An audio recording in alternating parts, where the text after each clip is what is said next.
Class 9th वालों, तुम्हारे लिए कुछ ऐसे बड़े चेंजेस कर दिए गए हैं जिसके बाद ना सिर्फ तुम्हारा एग्जाम पैटर्न बल्कि तुम्हारा रिजल्ट कैसे बनेगा ये तक बदल दिया। सीबीएसई वाले ऐसा पागल हो चुके हैं कि कभी एक चेंज खुद ही लाते हैं, वो R1 R2 R3 लैंग्वेज वाला, फिर उसको वापस तो लिया बट आधा ही वापस लिया। अब एग्जैक्टली क्या चेंजेस हैं और उसमें क्या मॉडिफिकेशन है ये सब मैं चाहता था तुम्हें कि एक प्रॉपर वीडियो में समझाऊं, इसीलिए वीडियो बनाई है। बहुत रिसर्च करके, बहुत ढूंढ करके, हर एक पॉलिसी, हर एक नया चेंज, हर एक मॉडिफिकेशन और हर एक नया नया वो जो चेंजेस ला रहे हैं, कभी वापस ले रहे हैं, कभी फिर से ला दे रहे हैं, इस जितना भी रोना गाना कर रहे हैं ना, सब कुछ तुम्हें इस एक वीडियो में समझ में आ जाएगा। तो सबसे पहले इस एफर्ट के लिए कि सब कुछ जोड़कर 6 के 6 चेंजेस एक वीडियो में बता रहा हूं, प्लीज यार ये वीडियो लाइक करना और हाई बटन को नोरा फतेही समझ के कूद जाना उस पर, ताकि भाई आगे आगे तक पहले ये वीडियो सब में। और आओ चलो शुरू करते हैं बिना किसी बकवास के।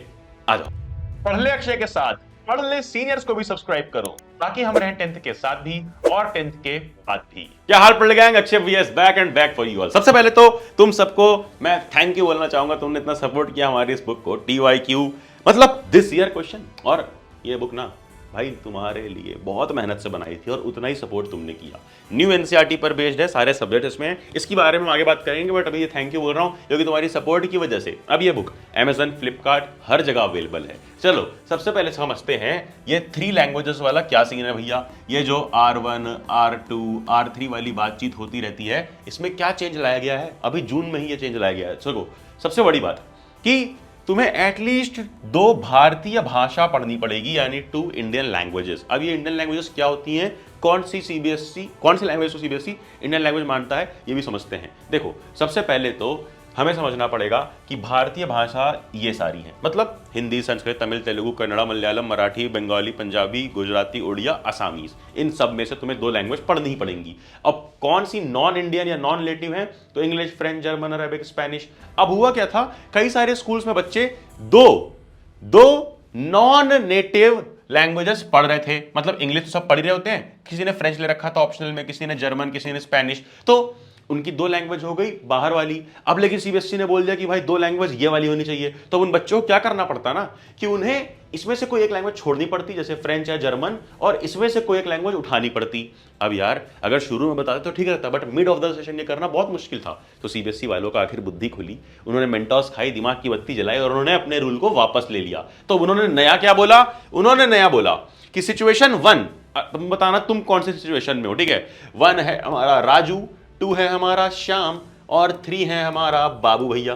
तो अब तुम बताओ तुम कौन से सिचुएशन में हो। सबसे पहले राजू किस सिचुएशन में बताए, इसके पास 2 भारतीय भाषाएं हैं, यानी 2 इंडियन लैंग्वेजेस ये पढ़ रहा है, फॉर एग्जांपल हिंदी और तमिल। तो ये सिंपली क्या करेगा, अनदर भारतीय भाषा या नॉन नेटिव लैंग्वेज कुछ भी चूज कर सकता है। मतलब अगर 2 इंडियन लैंग्वेज पढ़ रहा है तो तीसरी वाली लैंग्वेज चाहे तो इंडियन ले ले या तो कोई बाहर की ले ले, जैसे फ्रेंच, जर्मन या कोई और लैंग्वेज। ये तो पहली सिचुएशन होगी, बड़ी सेफ सिचुएशन है। बट सिचुएशन 2 है, अगर कोई एक भारतीय और एक नॉन नेटिव लैंग्वेज, जैसे एक एग्जांपल तमिल पढ़ रहा हो और साथ में इंग्लिश पढ़ रहा हो, या हिंदी पढ़ रहा हो साथ में इंग्लिश पढ़ रहा हो, तो थर्ड लैंग्वेज इसको मस्ट है कि भारतीय भाषा चूज करनी पड़ेगी, तभी तो इसकी 2 लैंग्वेज हो पाएंगी ना। हाँ अब सुनो, यह सिचुएशन सबसे इंपॉर्टेंट है जहां हमारे बाबू भैया फंस गए। सुनो क्या कि भैया 2 नॉन नेटिव लैंग्वेज अगर कोई पढ़ रहा हो, मतलब जैसे इंग्लिश और फ्रेंच, तो जैसा मैंने बताया सीबीएसई ने रिलैक्सेशन दे दिया है, उन्हें यह नहीं करना पड़ेगा कि फ्रेंच ड्रॉप करके कोई एक इंडियन लैंग्वेज को अचानक से पढ़ना पड़े, नहीं, उनको अलाउ कर दिया गया है कि स्पेशल रिलैक्सेशन मिल गया है कि ठीक है भाई, बस आप क्या करो, एक एडिशनल भारतीय भाषा ऐड कर लो, कोई लैंग्वेज ड्रॉप मत करो। तो इनका कॉम्बिनेशन कैसा बन जाएगा, 2 foreign languages plus 1 only Indian language. तो ये स्पेशल रिलैक्सेशन इन बच्चों के लिए दे दिया गया है। चलो आगे बढ़ते हैं, समझते हैं रूल नंबर 2। लेकिन उसको समझने से पहले अगर जो मैं समझा रहा हूं समझ में आ रहा है, तुम्हारे मेहनत करिए पूरा प्रेजेंटेशन बनाने के लिए, प्लीज लाइक करना और हाई बटन जरूर दबाना ताकि आगे तक पहुंचे वीडियो सब में। चलो अगला है हमारा चेंज 2, मैथ्स बेसिक को हटा दिया, उड़ा दिया। मतलब क्लास 10th में जब तुम आते थे ना, तो मैथ्स बेसिक और स्टैंडर्ड 2 डिवीजन होते थे, अब ये सब हटा दिया गया है और ना ही 9th में ये है। बस सिंपल सा एक पेपर जो सबको देना है उसका नाम होगा प्रोफिशिएंसी लेवल, मतलब सब लोग देंगे, जो सबके सामने रहेगा 3 घंटे का पेपर, प्रोफिशिएंसी लेवल। अब कोई चाहता है अगर उससे ज्यादा पढ़ना है, वो क्लास में चैट बनना चाहता है, कूल बनना चाहता है और एडवांस लेवल का पेपर देना चाहता है, तो उसके लिए एक ऑप्शनल 25 मार्क्स का एडवांस पेपर होगा।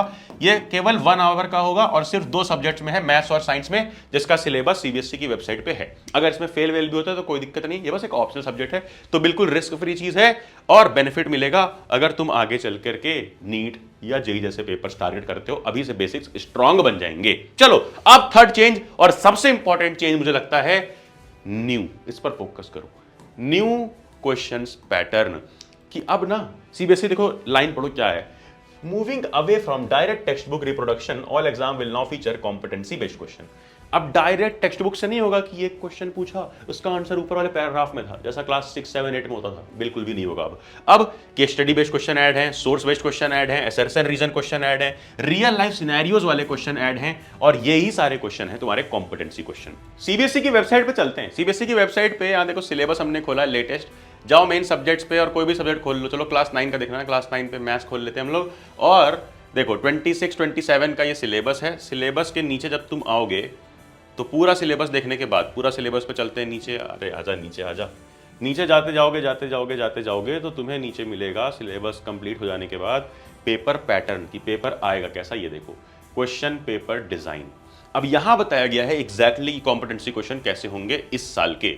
रिमेंबरिंग अंडरस्टैंडिंग वाले क्वेश्चन होंगे 54% के आसपास, फिर अप्लाइंग वाले क्वेश्चन, फिर एनालाइजिंग, इवैल्यूएटिंग, क्रिएटिंग वाले क्वेश्चन। यानी कॉम्पिटेंसी क्वेश्चन कितने भाग में डिवाइड है, देखो 3, 2, 1, मतलब लेवल 1, 2, 3 में डिवीजन है।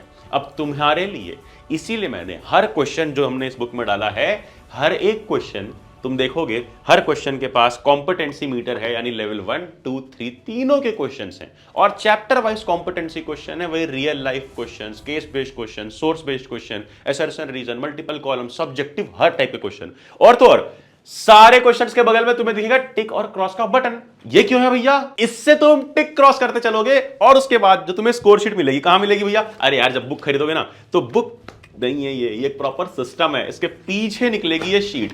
ये शीट तुम्हें सिंपली ऐसे करके अपनी स्टडी टेबल के पास लगा लेनी है। जब इसको तुम अपनी स्टडी वॉल पे चिपका लोगे तो यहां पर तुम्हें एक ही में देखो 4 कलर्स हैं, चारों सब्जेक्ट्स ट्रैक कर पाओगे। जैसे चैप्टर 1 एक्सप्लोरेशन है, डेट एंड टाइम, कितना किस तारीख को किया, कितने टाइम में किया, कितने क्वेश्चन करेक्ट हुए। अब अगर कम क्वेश्चन करेक्ट हुए तो तुम्हारा बेस लेवल है, वरना मिड है, वरना पीक है। इस तरह से नॉट जस्ट साइंस, देखो यहाँ पे सोशल साइंस है, और तो और तुम्हें इसी तरीके से देखो यहाँ पर इंग्लिश और मैथ्स भी मिल जाता है, यानी चारों सब्जेक्ट्स एक बुक के अंदर हैं, वो भी लेटेस्ट कॉम्पिटेंसी क्वेश्चंस हैं, जा करके लो। सबसे अच्छी बात पता है क्या है कि अभी हमारा डिस्काउंट चल रहा है, तुम्हारे लिए एक्सटेंड करवा दिया है, डिस्काउंट पे ये बुक मिल रही है। कुछ स्टॉक्स बचे रह गए डिस्काउंट वाले, तो डिस्काउंट वाला स्टॉक उठा लो, लिंक डिस्क्रिप्शन में, Amazon, फ्लिपकार्ट दोनों की। Now coming back, change number 4 और 5, ओपन बुक एग्जाम पहला, और दूसरा न्यू सब्जेक्ट्स। क्या है भैया ओपन बुक एग्जाम, ये मत समझ लेना कि तुम्हारा जो फाइनल एग्जाम होगा उसमें बुक दे दी जाएगी, नहीं। ओपन बुक सिर्फ इंटरनल एग्जाम्स के लिए बात चल रही है, जो 20 नंबर का होगा, और ये भी अभी एक्सपेरिमेंटेशन स्टेज पे। स्कूल्स को इनकरेज किया गया है कि आप लोग क्या करो, ओपन बुक अलाउ कर दो कि बुक खोल सकता है बच्चा एनसीईआरटी वाली, बट क्वेश्चंस इतने एप्लीकेशन बेस्ड बनाओ, कॉन्सेप्चुअल बनाओ, थिंकिंग बेस्ड बनाओ कि उसे देखने के बाद भी वो टॉपिक खुद से सोचना पड़े, तब आंसर करना पड़े। तो ये किसमें है, सिर्फ और सिर्फ इंटरनल में। दूसरी बात, ये 2 सब्जेक्ट का एडिशन हुआ है, 2 एक्स्ट्रा सब्जेक्ट्स तुम्हारे लिए रहेंगे। क्या, पहला इंडिविजुअल इन सोसाइटी, जहां पे न्यू सब्जेक्ट क्या क्या है, ethics, identity, community, assessed via portfolio and project. यानी फाइनल एग्जाम में नहीं होगा, ये सिर्फ पोर्टफोलियो और प्रोजेक्ट के बेसिस पे तुम्हारा इसका मार्क्स या फिर चेकिंग की जाएगी, दैट्स इट। कोई एग्जामिनेशन नहीं होगा इसका। सिमिलरली इसका भी कोई एग्जाम नहीं होगा। नाम है वोकेशनल एजुकेशन एंड एआई, जहां पर computational thinking, foundational AI and skill modules होंगी तुम्हारे करिकुलम के अंदर। तो फिक्र नहीं है, टेंशन नहीं है, एग्जाम नहीं होना यार, बट पढ़ना इंपॉर्टेंट है टू बिकम फ्यूचर रेडी, क्योंकि एआई आ रहा है और आ चुका है। फिर चलो अपने फाइनल चेंज पे, चेंज नंबर 6 पे, एचपीसी। अब तक जो तुम्हारा रिपोर्ट कार्ड आता था ना, मतलब यार इतना बुरा लगता था जाकर के कि यार ये बस मार्क्स हमें डिफाइन कर रहे हैं। मार्क्स तुम्हारे लिखे होते थे हर सब्जेक्ट के, और जितने कम नंबर उतनी ज्यादा चप्पल पड़ती थी मम्मी और पापा की। तो अब उसी चीज से बचाने के लिए सीबीएसई वालों ने ला दिया है होलिस्टिक प्रोग्रेस कार्ड, जहां पे marks only report card is officially replaced. यहां पर आएगा तुम्हारा 360 डिग्री रिपोर्ट कार्ड, जिसको रिपोर्ट कार्ड नहीं बोलेंगे, होलिस्टिक प्रोग्रेस कार्ड बोलेंगे। जहां सबसे पहले तो सेल्फ असेसमेंट होगा, student evaluate their own growth, तुम खुद से कर पाओगे। दूसरा पीयर असेसमेंट होगा, तुम्हारे क्लासमेट चेक करेंगे कि हाँ इसकी ग्रोथ कितनी हुई है, कितनी नहीं हुई है, तो फिर दोस्ती बना के बढ़वा लेना मार्क्स। और तो और इमोशनल इंटेलिजेंस चेक की जाएगी, क्रिएटिव स्किल्स चेक की जाएगी, सब कुछ चेक किया जाएगा, नॉट जस्ट मार्क्स। तो मार्क्स तो होंगे ही लिखे, बट इन सारे वैल्यूज पे भी तुम्हें ग्रेड्स मिल रहे होंगे। तो आई होप तुम समझ गए हो। फाइनल समरी तुम्हारे सामने है, 3 language, new question pattern, new compulsory subjects जो मैंने बताया जिसके एग्जाम नहीं होने वाले हैं, और तो और मैथ्स को स्ट्रक्चर कर दिया गया है, कोई बेसिक या स्टैंडर्ड नहीं है, वहीं ओपन बुक एग्जाम और होलिस्टिक रिपोर्ट कार्ड, ये सारे चेंजेस। आई होप तुम्हें मजा आया होगा सुन करके, समझ में आई होंगी चीजें। अपने दोस्तों को शेयर करना, वीडियो हाइप करना ताकि आगे तक पहुंचे। लाइक दबाना, कमेंट बताना कैसा लगा, मतलब दर्द भरा लगा या ठीक है ठीक है ठीक है, दर्द भरा लगा या ठीक है ठीक है ठीक है भैया झेल लेंगे, सह लेंगे, सहना पड़ता है ऐसा लगा, बताओ कमेंट में। मिलेंगे अगली वीडियो में, till then I love you all. जाना जा बुक उठा, खरीद फ्लिपकार्ट अमेजॉन पे डिस्काउंट पे, एंड जाना जा पढ़ ले।